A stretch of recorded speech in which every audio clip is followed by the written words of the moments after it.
Pemirsa, terima kasih pian masih bersama kami. Berita selanjutnya mengabarkan dalam gelaran refreshment wartawan Bank Indonesia Kalimantan Selatan ke Malang, Jawa Timur, insan media diajak memetik langsung buah apel di salah satu destinasi wisata kebun wisata apel mandiri yang berada di kawasan Kota Batu, Malang, Jawa Timur tengah hari Selasa 25 Oktober 2022. Insan media pun dipandu tata cara memetik buah apel dari pohonnya serta mencicipi berbagai buah apel yang diputik.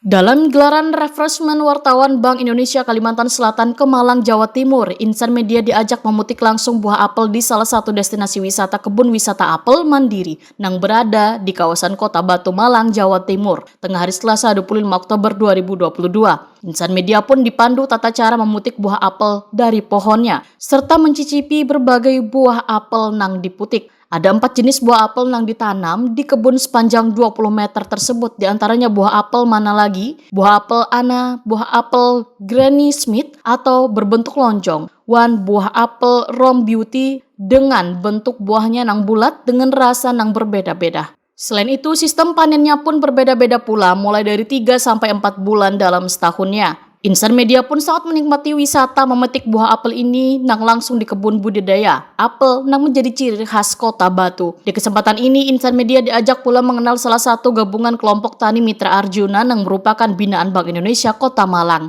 Gapoktan ini bergerak dalam peningkatan bidang bisnis usaha dengan menggandeng bebuhan petani buah wan sayur. Pemerintah daerah turut pula membantu meluaskan bisnis usaha yang dikembangkan Gapoktan Mitra Arjuna ini. Sehingga kedepannya akan menjadi acuan bagi Bank Indonesia Kalimantan Selatan untuk menggandeng bebuhan petani buah maupun sayur yang ada di Banua. Kegiatan refreshment wartawan Bank Indonesia Kalimantan Selatan ke Malang, Jawa Timur ini dilaksanakan selama 3 hari dari 24 sampai 26 Oktober 2022.